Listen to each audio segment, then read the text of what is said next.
Seorang kakek tua banting tulang di proyek megah demi cucunya yang sakit. Tapi, mandor kejam justru menghancurkan harapannya. Saat dendam itu berbalik jadi bencana, fajar belum sepenuhnya menyingsing. Namun, Pak Salihin sudah terjaga. Suara azan subuh sayap-sop terdengar dari kejauhan, menembus dinding papan gubuk reotnya yang reot. Dinding itu, yang usianya mungkin setua dirinya, bergoyang pelan setiap kali angin malam bertiup kencang. Ia menghela napas yang terasa berat dan sesak, bukan hanya karena dinginnya udara pagi, tetapi juga beban hidup yang tak pernah lekang dari pundaknya. Usianya kini menginjak 70 tahun, sebuah usia yang seharusnya dihabiskan untuk bersantai, menikmati sisa-sisa waktu dengan tenang. Namun, bagi Pak Salihin, istirahat hanyalah mimpi belaka. Hidupnya adalah perjuangan tanpa henti. Sebuah maraton yang tak tahu kapan akan usai. Dengan tubuh yang kian ringkih, ia beringsut dari dipan bambu yang berderit. Sendi-sendinya terasa kaku.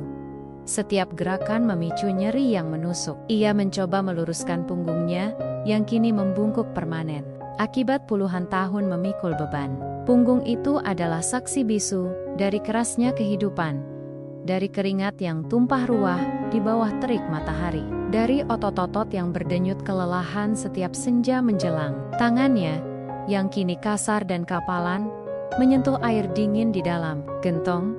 Air itu terasa membekukan, namun ia tak punya pilihan. Sebuah ritual pagi yang tak pernah absen, persiapan untuk hari lain yang penuh dengan perjuangan. Di sudut gubuk, terdengar batuk pelan, batuk yang memilukan. Suara itu adalah melodi pilu yang mengiringi setiap langkah Pak Salihin, mengikatnya pada kenyataan pahit. Itu suara Siti, cucu sematawayangnya, yang terbaring lemah di atas kasur lusuh. Siti, gadis kecil berusia sekitar 8 tahun, seharusnya ceria, bermain, dan tertawa. Namun, penyakit yang menggerogoti tubuh mungilnya telah merenggut semua itu. Ia menderita penyakit yang tak Pak Salihin fahami sepenuhnya. Hanya tahu bahwa penyakit itu membutuhkan biaya pengobatan yang sangat besar, jauh di luar jangkauan koceknya yang nyaris tak berisi. Wajah pucat Siti, napasnya yang tersengal, adalah pemandangan yang menghantam jantung Pak Salihin setiap detik. Siti adalah satu-satunya alasan mengapa ia masih bernapas, masih berjuang, masih memaksa tubuh ringkihnya untuk bangkit setiap pagi. Demi Siti, ia rela melakukan apa saja. Bahkan, jika itu berarti mengorbankan situ sisa hidupnya di tengah debu dan bisingnya kota.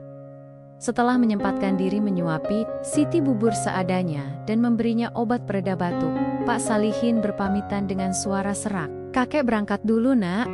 Kau jaga diri baik-baik di rumah, ya," bisiknya.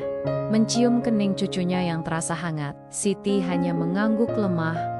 Matanya yang sayu menatap kakeknya dengan penuh harapan. Sebuah harapan yang terasa begitu berat untuk dipikul dengan bekal sepotong ubi rebus dan air putih dalam botol plastik usang. Pak Salihin melangkahkan kakinya menuju lokasi proyek. Jaraknya lumayan jauh dari gubuknya, membutuhkan waktu berjalan kaki sekitar setengah jam. Setiap langkah terasa berat, namun pikirannya terus tertuju pada Siti.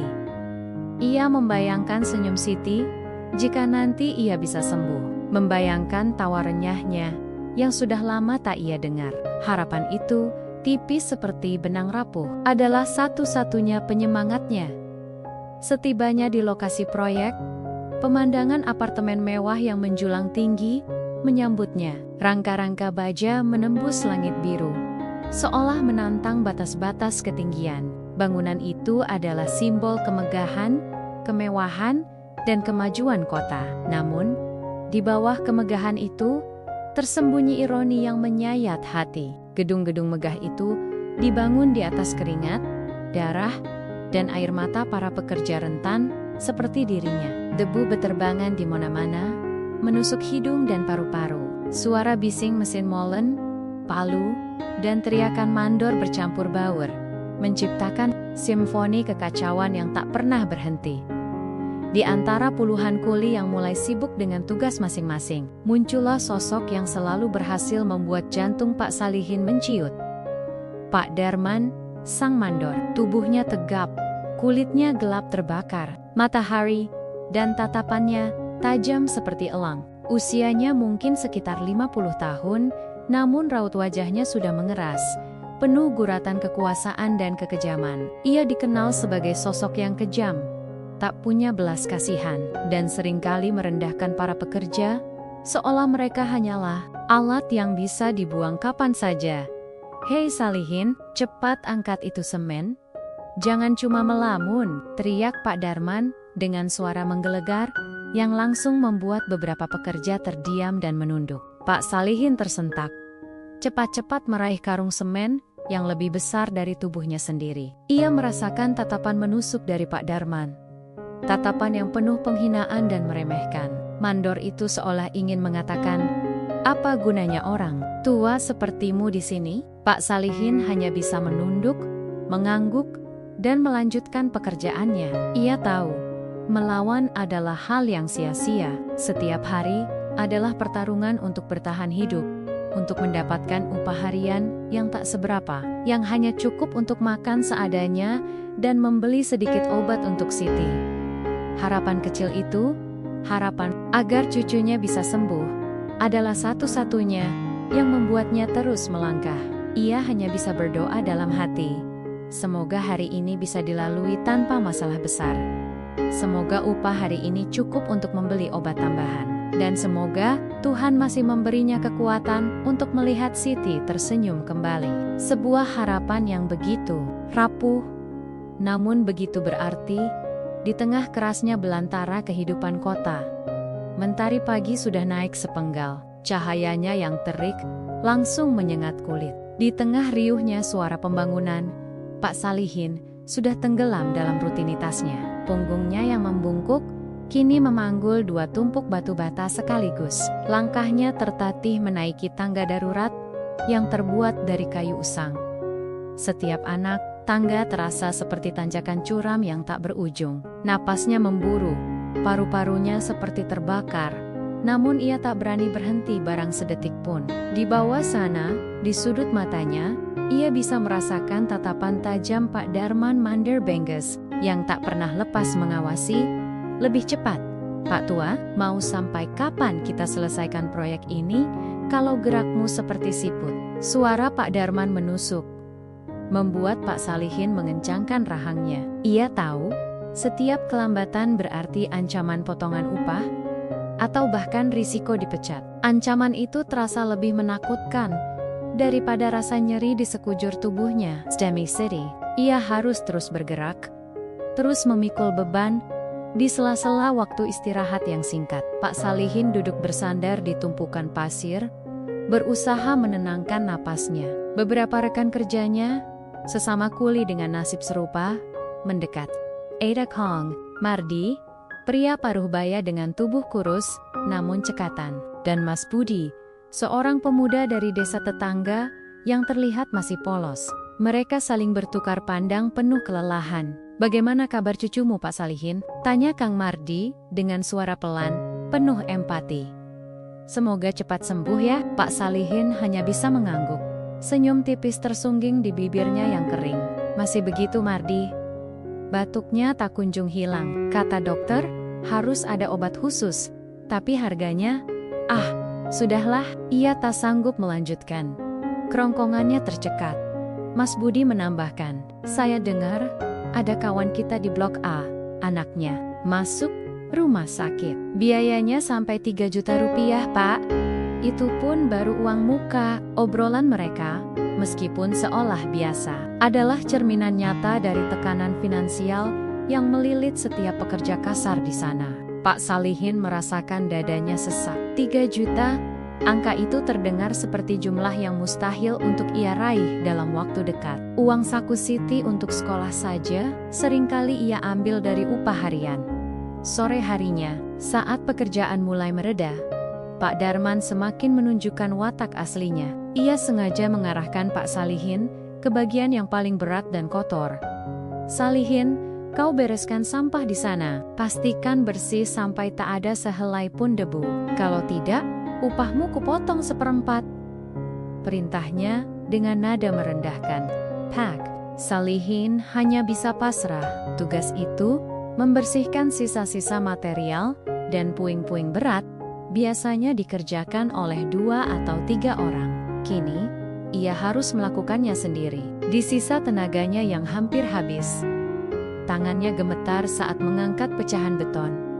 Punggungnya terasa seperti akan patah. Pak Darman sesekali lewat, melemparkan pandangan meremehkan, seolah menikmati penderitaan. Pak Salihin, sudah tua begitu, masih saja lamban, ejeknya.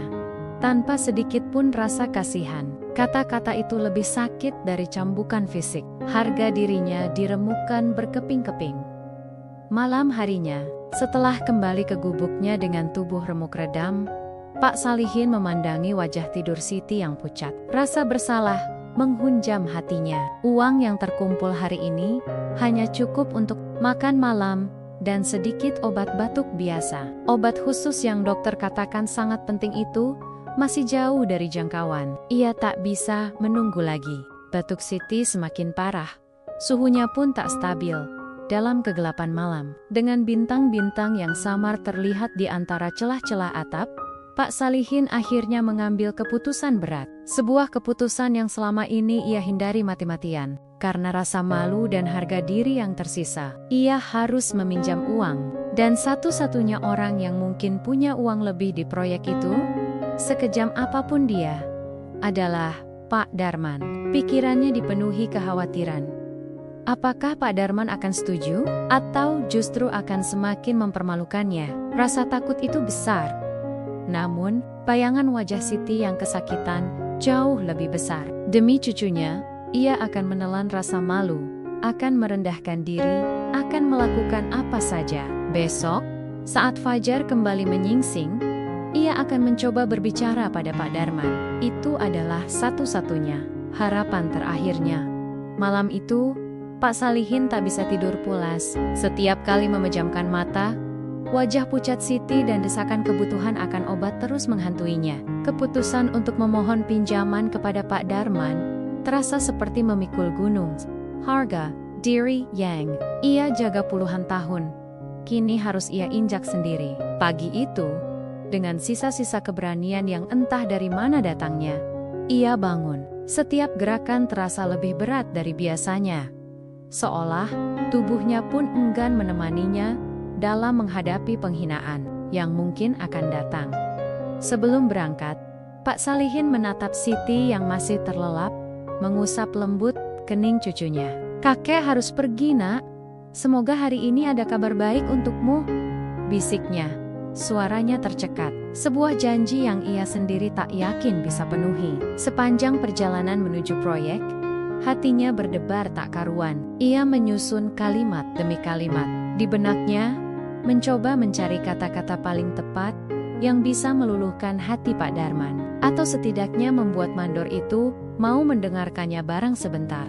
Namun, setiap skenario yang ia bayangkan berakhir dengan penolakan kejam. Setibanya di lokasi, suasana proyek sudah gaduh. Bau semen dan besi berkarat menusuk hidung, berpadu dengan deru mesin yang memekakan telinga. Pak Salihin melihat Pak Darman sedang berdiri di dekat tumpukan batu bata, memberi perintah dengan suara lantang kepada beberapa kuli.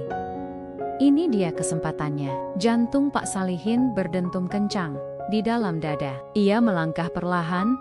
Setiap langkah terasa seperti menyeret beban 1000 kilogram. Rasa malu dan takut bercampur aduk, namun dorongan untuk Siti jauh lebih kuat. "Pak Darman," panggil Pak Salihin pelan.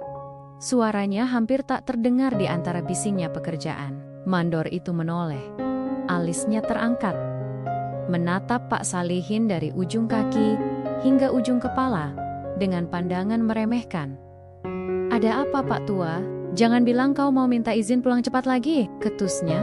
Suaranya penuh nada ejekan. Beberapa kuli di sekitar mereka melirik, lalu buru-buru menunduk, tak ingin terlibat dalam drama yang akan terjadi.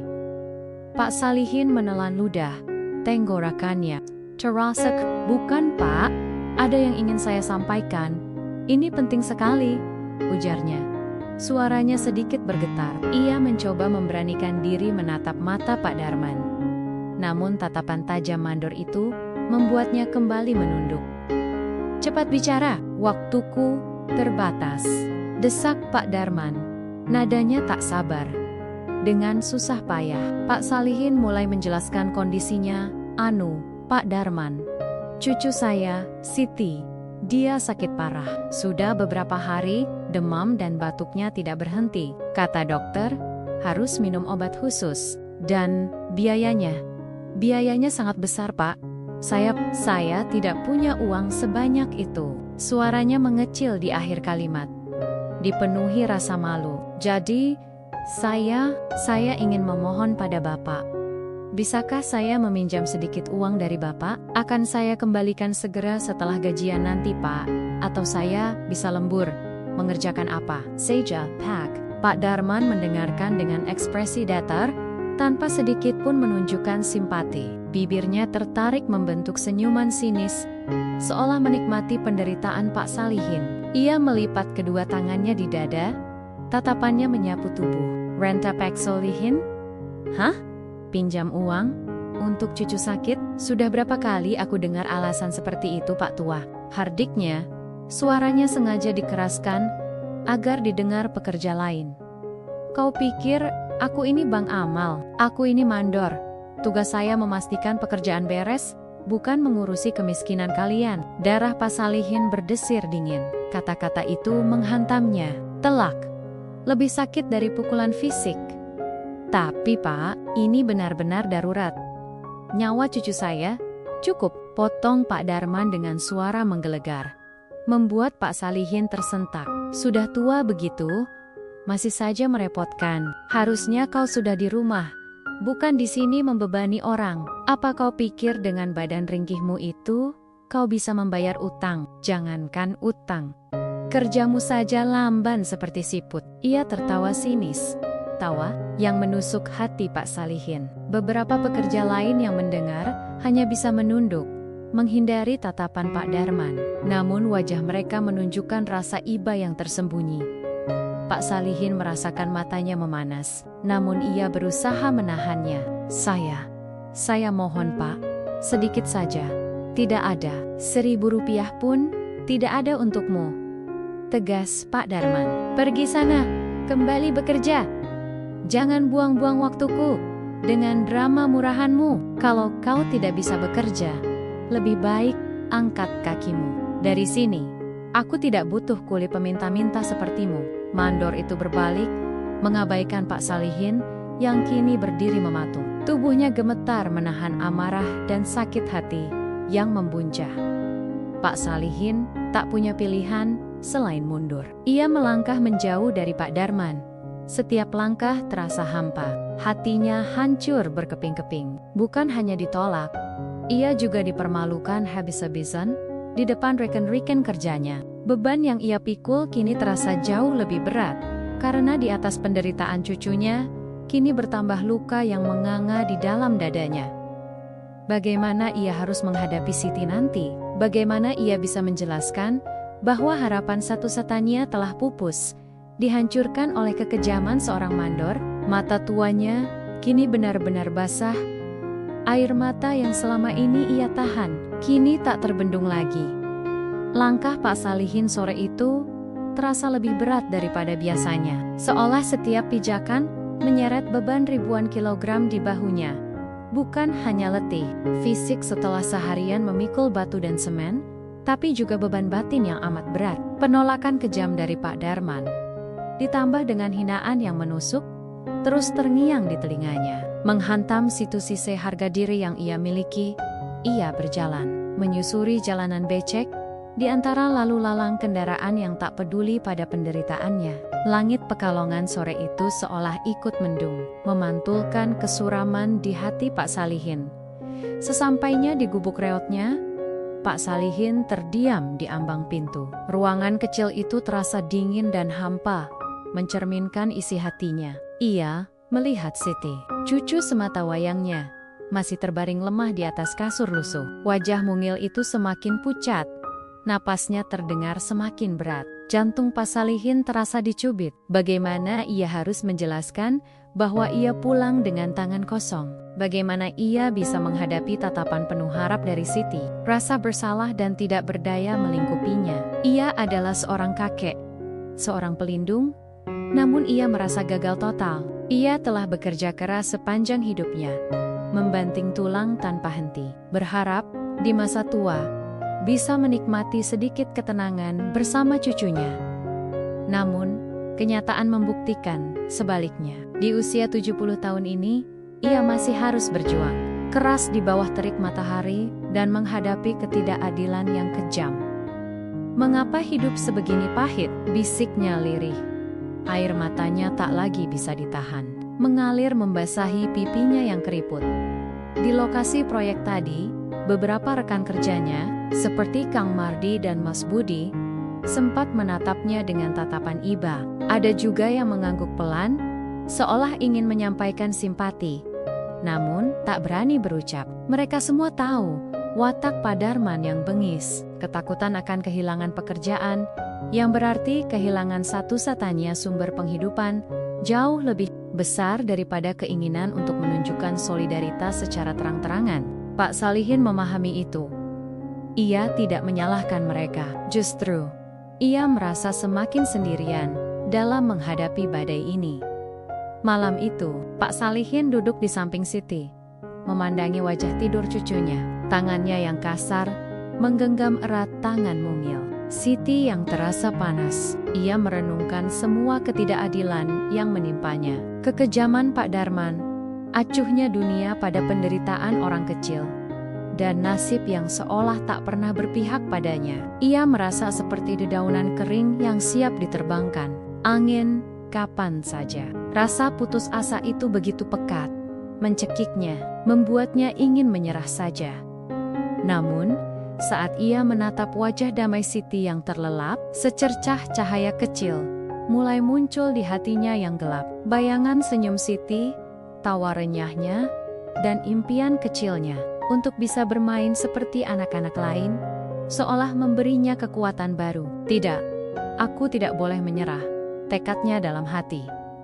"Siti membutuhkanku. Aku harus kuat demi dia." Meskipun harapan pinjaman dari Pak Darman telah pupus, Pak Salihin tahu ia harus mencari cara lain. Mungkin ia bisa mencari pekerjaan sampingan. Meskipun tubuhnya sudah tidak kuat, mungkin ia bisa menjual barang-barang yang ia miliki, meskipun tak banyak yang berharga. Apapun itu, ia akan mencoba. Tekad itu, meskipun masih goyah dan diselimuti bayangan kegagalan, adalah satu-satunya api yang tersisa dalam dadanya. Ia akan berjuang sampai titik darah penghabisan, demi nyawa cucunya yang paling ia cintai. Malam itu, di tengah kegelapan gubuknya, Pak Salihin memeluk erat harapan kecil yang baru saja menyala, berjanji pada dirinya sendiri bahwa ia tidak akan pernah berhenti berjuang demi Siti. Pagi-pagi sekali, ketika embun masih menempel di dedaunan dan bau kopi dari warung Pak Kadir mulai tercium samar, Pak Salihin sudah kembali ke lokasi proyek. Nyeri di punggungnya dan hati yang perih masih terasa. Namun ia berusaha mengabaikannya. Hari ini, ia memutuskan untuk lebih memperhatikan sekeliling. Bukan hanya untuk dirinya, tapi juga demi keamanan rekan-rekannya. Mata tuanya yang biasanya hanya menatap beban di depannya, kini mulai mengamati detail-detail lain dari bangunan yang mereka bangun. Bangunan apartemen mewah itu, yang kini sudah mencapai lantai 10, terlihat semakin megah dari luar. Namun, bagi mata berpengalaman Pak Salihin, ada sesuatu yang terasa ganjil. Ia melihat ritekan-ritekan halus di beberapa tiang penyangga yang seharusnya kokoh. Beberapa bagian dinding tampak sedikit melengkung, tidak sepenuhnya lurus seperti yang seharusnya. Di satu sisi, ia bahkan melihat percikan semen yang menempel di besi rangka, seolah proses pengecoran dilakukan terburuk dan tidak rapi. Ini adalah tanda-tanda yang sangat mengkhawatirkan bagi siapapun yang paham konstruksi. Ia teringat beberapa obrolan samar dari rekan-rekan kerjanya beberapa hari lalu. Sepertinya ada yang tidak beres dengan fondasi di sisi sana, bisik Kang Mardi suatu kali. Terasa agak goyang kalau angin kencang. Mas Budi juga pernah mengeluh, besi betonnya kayaknya kurang tebal Pak. Takutnya tidak kuat menopang beban. Peringatan-peringatan itu, Pak Salihin yakin, pasti sudah sampai ke telinga Pak Darman. Namun, mandor itu selalu menanggapi dengan cibiran atau ancaman. Sudah, kalian itu cuman kuli. Ikuti saja perintah. Jangan sok tahu urusan struktur. Begitulah kira-kira respons Pak Darman. Setiap kali ada yang berani menyuarakan kekhawatiran, mandor itu tampaknya lebih mementingkan kecepatan dan penghematan biaya. Ia sering memotong anggaran material, menggunakan bahan yang kualitasnya di bawah standar, atau mendorong pekerja untuk menyelesaikan tugas secepat mungkin tanpa memedulikan prosedur keselamatan. Demi mencapai target dari para kontraktor, keselamatan seolah menjadi nomor 2 atau bahkan 3. Suasana di lokasi proyek pun semakin tegang, bukan hanya karena tekanan dari Pak Darman, tetapi juga karena bisikan-bisikan kecemasan tentang kondisi. Pekerja-pekerja lain mulai saling berpandangan cemas setiap kali terdengar suara berderak aneh dari atas, atau merasakan getaran yang tidak biasa saat material berat diturunkan. Mereka merasa tidak nyaman. Namun siapa yang berani menentang Pak Darman? Ancaman pemecatan, apalagi di Pekalongan yang lapangan kerjanya tidak banyak, adalah mimpi buruk bagi mereka yang punya keluarga untuk diberi makan. Pak Darman sendiri, entah karena memang tidak peduli atau memang arogan, sama sekali tidak menunjukkan kekhawatiran. Setelah berhasil mempermalukan Pak Salihin kemarin, ia tampak semakin pongah. Ia berjalan mondar-mondir dengan dada membusung, memberi perintah dengan suara lantang, dan sesekali melemparkan pandangan merendahkan kepada Pak Salihin, yang kini lebih fokus pada detail bangunan daripada pekerjaannya. Ia seperti merasa di atas angin, tidak menyadari bahwa bahaya yang lebih besar sedang mengintai. Bukan hanya bagi para pekerja, tetapi juga bagi dirinya sendiri.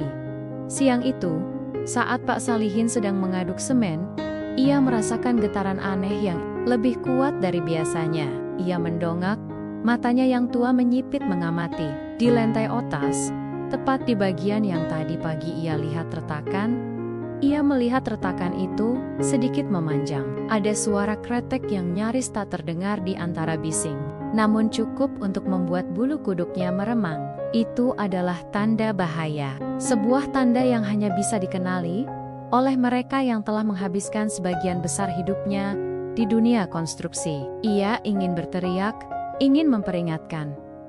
Namun, lidahnya terasa keluh. Siapa yang akan mendengarkan suara kulit tua sepertinya? Apalagi setelah kejadian kemarin, Pak Darman pasti hanya akan mentertawakannya. Pak Salihin hanya bisa menelan ketakutannya, terus mengaduk semen, sambil berharap dalam hati, semoga firasat buruknya tidak menjadi kenyataan. Namun, ia tahu, cepat atau lambat, sesuatu yang buruk akan terjadi pada bangunan ini. Udara siang itu terasa semakin menyengat, membakar kulit, dan menguras sisa tenaga. Debu-debu beterbangan, membentuk kabut tipis yang menyesakkan napas. Pak Salihin, dengan punggung yang terasa beku oleh rasa lelah, sedang mencoba memindahkan tumpukan batu bata di dekat dasar fondasi. Konsentrasinya buyar oleh rasa cemas yang terus menghantuinya sejak pagi. Ia merasakan getaran-getaran aneh yang semakin sering muncul dari struktur bangunan di atas. Ada firasat buruk yang merayapi hatinya. Tiba-tiba, suara langkah kaki yang berat dan familiar terdengar mendekat. Pak Salihin tahu siapa itu. Jantungnya berdegup kencang. Firasatnya mengatakan sesuatu yang tidak menyenangkan akan terjadi. Dan, benar saja, suara Pak Darman terdengar lantang, memecah kebisingan proyek. "Hei, Salihin, apa yang kau lakukan di sana? Jangan bermalas-malasan. Lihat ini." Pak Salihin mendongak. Di atas sana, di lantai 3 atau 4 bangunan yang belum sepenuhnya rampung, Pak Darman berdiri tegak. Di sampingnya, tergeletak sekarung semen yang masih utuh. Sebuah senyum sinis mengembang di wajah mandor itu. Senyum yang sama yang ia berikan saat menolak pinjaman Pak Salihin kemarin. Mata Pak Darman bertemu dengan mata Pak Salihin, penuh dengan niat jahat. Ia mengangkat kaki, hendak menendang karung. "Semen itu, ini untukmu Pak Tua, agar kau sadar siapa yang berkuasa di sini," teriak Pak Darman. Suaranya dipenuhi arogansi dan kekejaman. Dalam sekejap, Pak Darman mengayunkan kakinya. Karung semen itu meluncur bebas dari ketinggian, jatuh dengan kecepatan tinggi, tepat mengarah ke tempat Pak Salihin berdiri. Mata Pak Salihin membelalak. Ia terkejut. Tubuhnya yang renta tak sempat bereaksi cepat. Ia hanya bisa sedikit menggeser posisi. Namun karung semen seberat 50 kg itu tetap menghantam bahu kanannya dengan keras. Suara hantaman itu begitu kuat, diikuti rintihan kesakitan Pak Salihin. Ia terhuyung. Tubuhnya oleng dan terjatuh. Rasa nyeri menusuk, tajam dari bahu kanannya, menjalar hingga ke lengan. Beberapa pekerja yang melihat insiden itu terkesiap.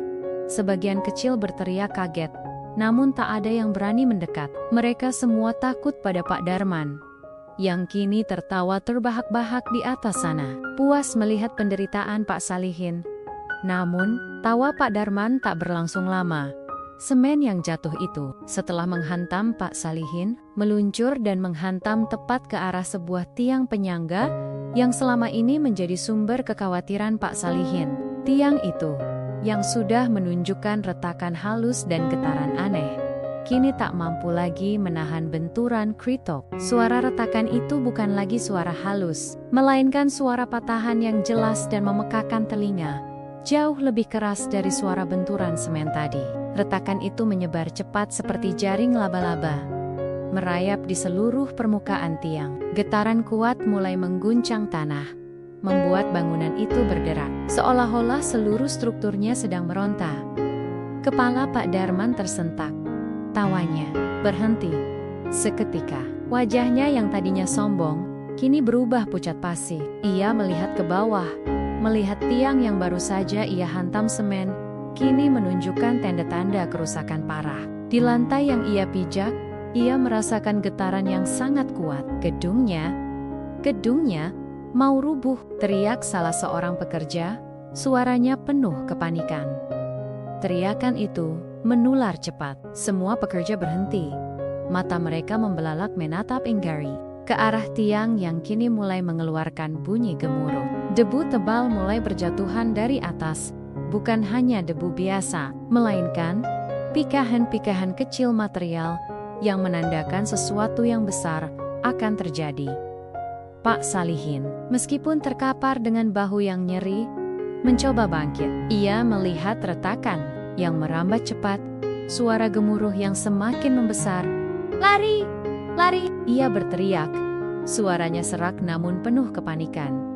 Berusaha memperingatkan rekan-rekannya. Semua orang mulai berlarian tak tentu arah, mencoba menyelamatkan diri dari ancaman yang kini nyata. Di atas sana, Pak Darman, yang masih terkejut dan kaku oleh rasa takut, kini menyadari bahwa permainan kotornya telah memicu petaka yang tak terbayangkan.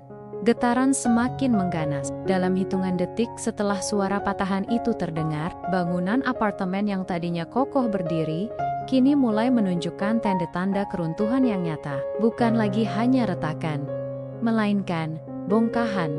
Beton besar mulai terlepas dari struktur, jatuh menghantam tanah dengan suara gedebuk yang mengerikan. Debu tebal, pekat seperti kabut perang, langsung membumbung tinggi, menelan pandangan, membuat mata perih dan napas tersengal.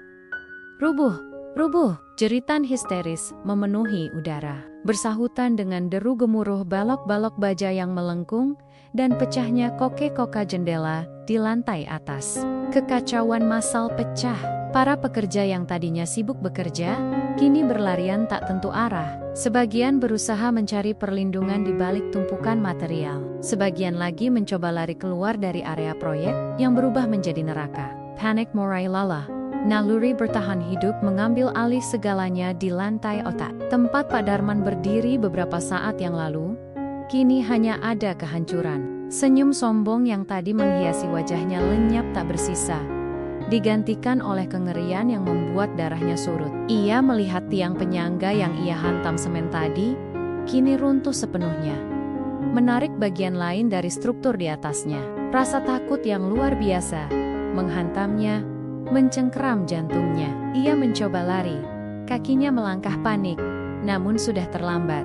Sebuah ledakan kecil dari dalam struktur terdengar, diikuti oleh keruntuhan masif dari dinding dan lantai di sekitarnya. Brak! Suara hantaman puing-puing raksasa itu memekakan telinga. Pak Darman, sang penindas, yang selama ini berkuasa dan tidak punya hati, kini terjebak. Sebuah balok beton besar menimpanya, menghimpit sebagian tubuhnya. Ia merasakan nyeri yang amat sangat, lebih dari yang pernah ia bayangkan. Debu memenuhi paru-paru Nia, matanya perih, dan kepalanya terasa berputar. Di bawah tumpukan puing, ia terbatuk-batuk, mengeluarkan suara rintihan tertahan. Kini, ia merasakan ketakutan yang sama, keputusasaan yang sama, seperti yang pernah ia sebabkan pada Pak Salihin dan pekerja-pekerja lain. Karma itu nyata, dan kini menghimpitnya dengan brutal. Di bawah, di tengah awan debu yang tebal, Pak Salihin, bahunya masih terasa nyeri hebat akibat hantaman karung semen. Namun ia berusaha bangkit. Ia melihat sekeliling, mencari Kang Mardi dan Mas Budi. Saat keruntuhan dimulai, mereka bertiga sempat saling berteriak. "Pak Salihin, cepat ke sini!" teriak Kang Mardi.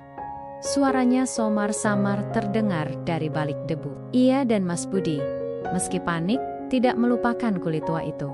Mereka berlari menghampiri Pak Salihin yang terbitek-bituk dan mencoba berdiri. "Ayo Pak, kita harus keluar dari sini." Mas Budi meraih lengan Pak Salihin yang tidak terluka, membantu kakek itu untuk bangkit dan menyeretnya menjauh dari pusat.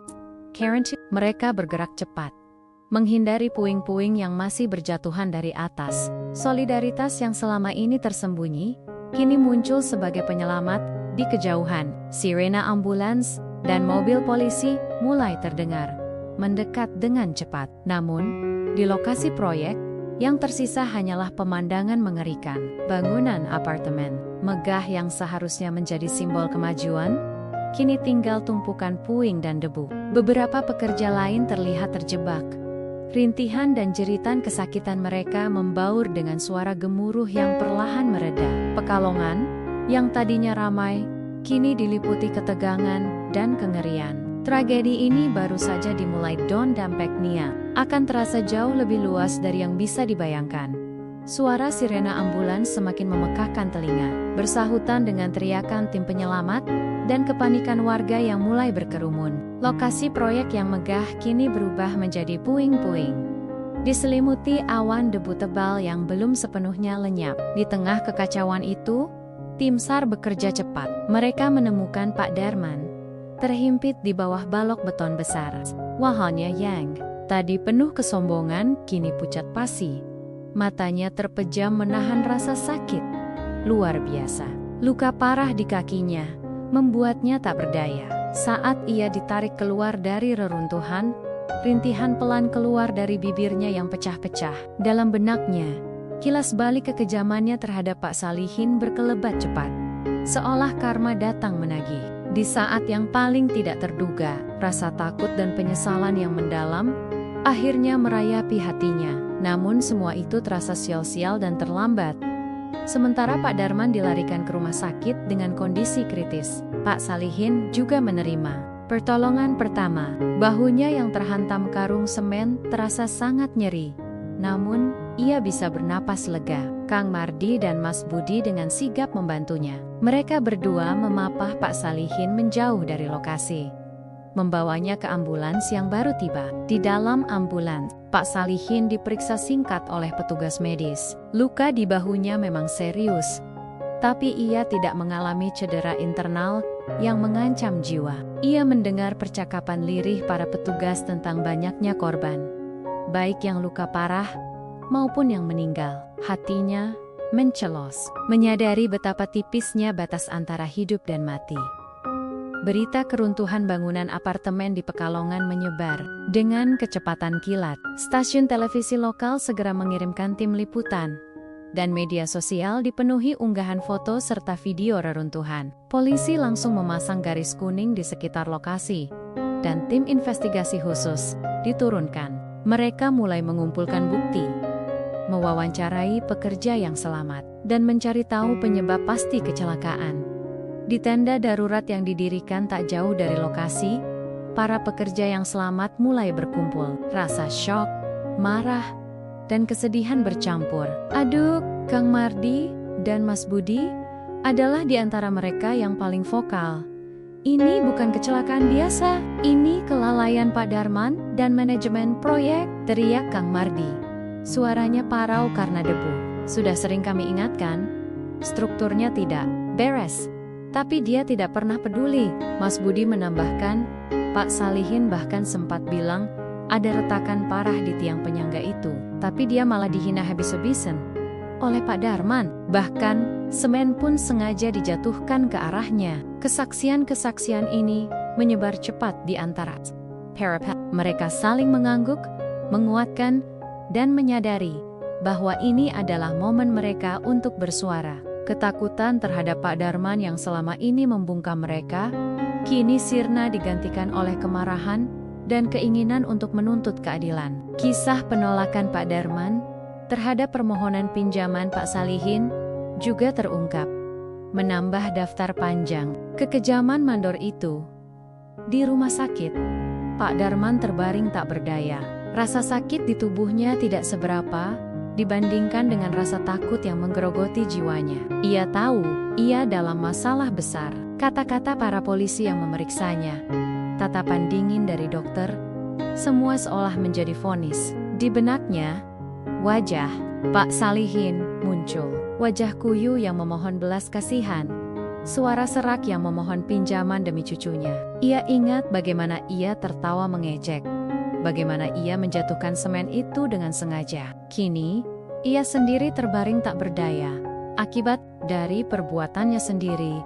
Penyesalan, tapi lebih dari itu, ada ketakutan akan konsekuensi hukum dan moral yang jauh lebih besar, yang kini menanti di depan mata. Karma telah datang, dan ia harus menghadapinya.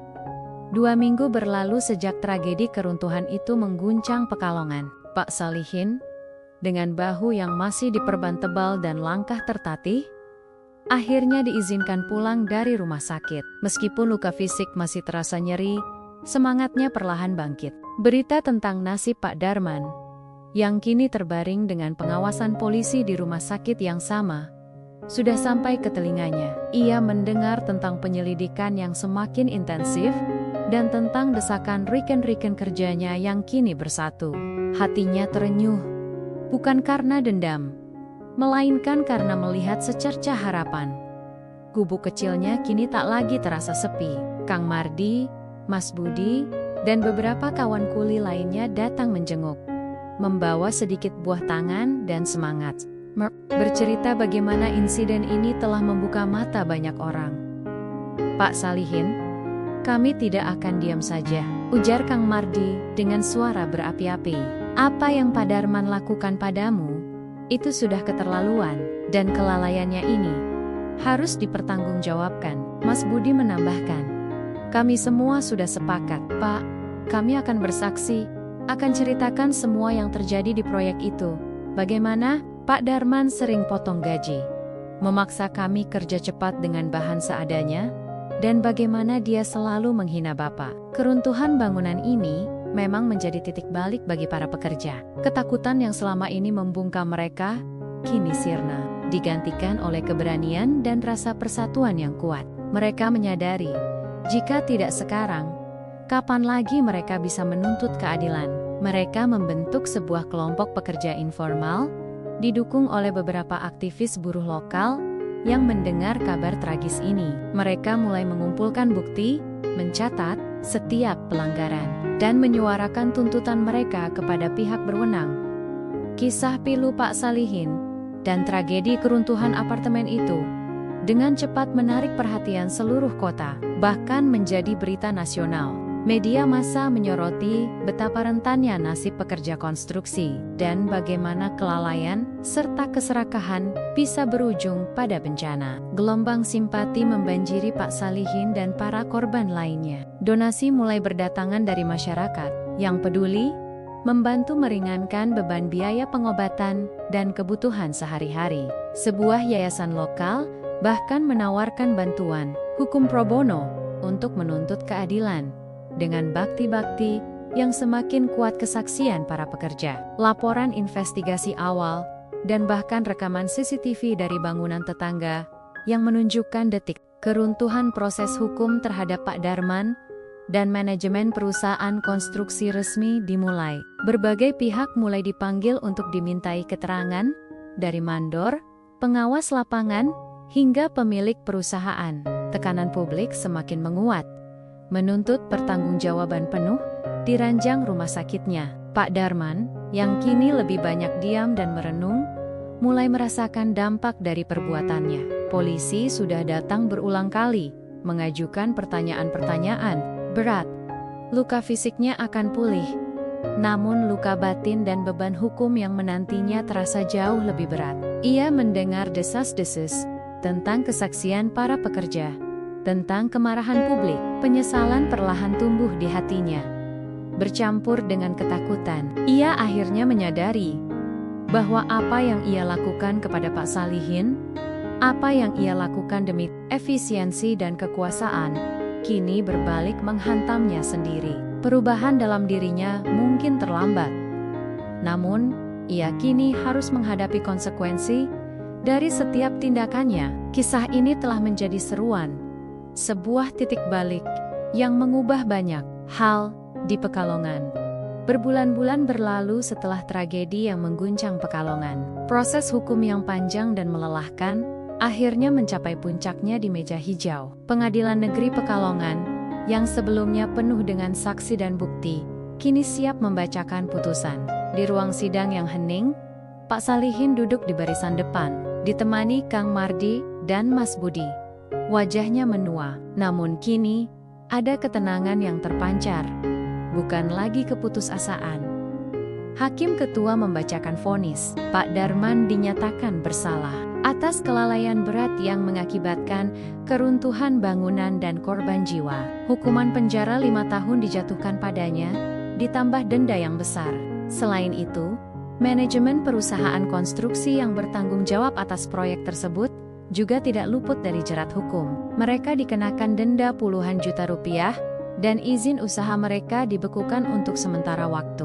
Akibat praktik konstruksi yang tidak aman dan pelanggaran prosedur keselamatan, keadilan telah ditegakkan. Meskipun tidak dapat mengembalikan nyawa yang hilang atau menghapus sepenuhnya luka yang menganga, yang paling melegakan bagi Pak Salihin adalah putusan terkait dirinya. Pengadilan memutuskan bahwa ia berhak menerima kompensasi yang layak atas cedera yang dialaminya, serta sebagai korban dari kelalaian proyek. Jumlah kompensasi itu, yang mencapai angka puluhan juta rupiah, lebih dari cukup untuk menutupi seluruh biaya pengobatan Siti yang tertunda. Mata Pak Salihin berkaca-kaca, bukan karena sedih, melainkan karena kelegaan yang luar biasa.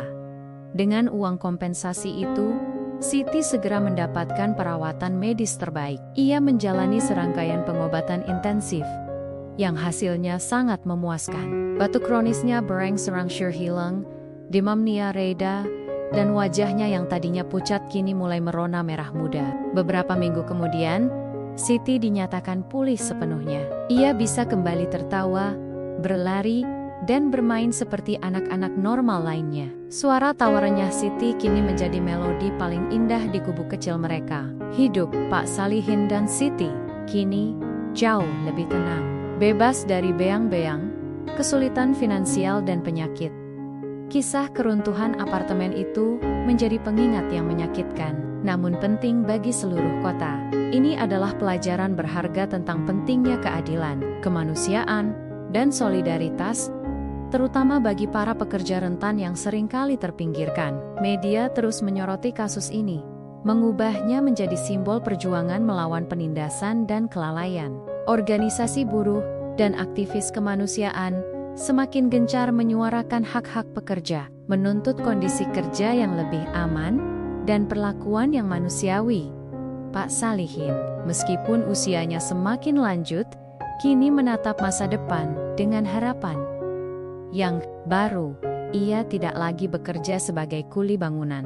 Dengan sisa kekuatan dan semangatnya, ia sering diundang dalam berbagai pertemuan komunitas pekerja, membagikan kisahnya. Ia menjadi inspirasi, sebuah suara bagi mereka yang dulu tak berdaya. Ia mungkin tidak lagi memanggul beban semen, tetapi kini, ia memikul amanah untuk memperjuangkan keadilan. Setiap pagi, ia kini hanya perlu melihat senyum ceria Siti, merasakan genggaman tangan cucunya yang mungil, dan menikmati secangkir teh hangat di teras gubuknya yang sederhana. Keadilan memang seringkali lambat, namun pada akhirnya ia menemukan jalannya, membawa harapan baru bagi Pak Salihin dan bagi banyak orang yang mendengar kisahnya.